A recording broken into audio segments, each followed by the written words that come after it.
So it's Wednesday of Holy Week. Jesus, after a couple days of teaching and preaching and answering questions in the temple, he goes to the house of Simon the Leper, and we read that Jesus is sitting at a table. I got to imagine he's sharing food with his disciples, his followers, his friends. And as he does, in the middle of this, there's a woman who begins to pour perfume over Jesus' head. And it seems outrageous to his disciples and others who are there. They begin to look at him, they begin to question, and they ask, this is so wasteful. What are you doing this for? Think about how that money could have been used for the mission and for the ministry. And Jesus said, she's preparing me for my burial.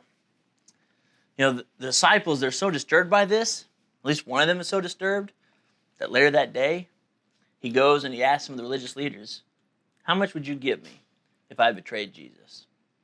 I'm Pastor Kyle, and this week we're going to continue our journey at Church of the Servant, a journey we're calling the week that changed the world, as we're looking at every day of Holy Week, one day at a time.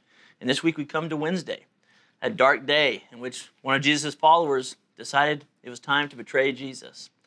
What leads someone to that point, to believe that they know what is best for God's kingdom, better than anyone else, that they would choose to betray Jesus? We're going to talk and think about that this coming Sunday at 10 a.m. on MacArthur, just north of the Kilpatrick Turnpike. Or you can join with us online at 10 a.m. By going to servantokc.org or by searching for @servantokc on Facebook or YouTube. And then we can examine and think about that question. Would we be like Judas?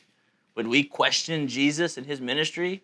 Would we choose to betray him by putting our desires, our thoughts, our needs above his? We'll see you Sunday.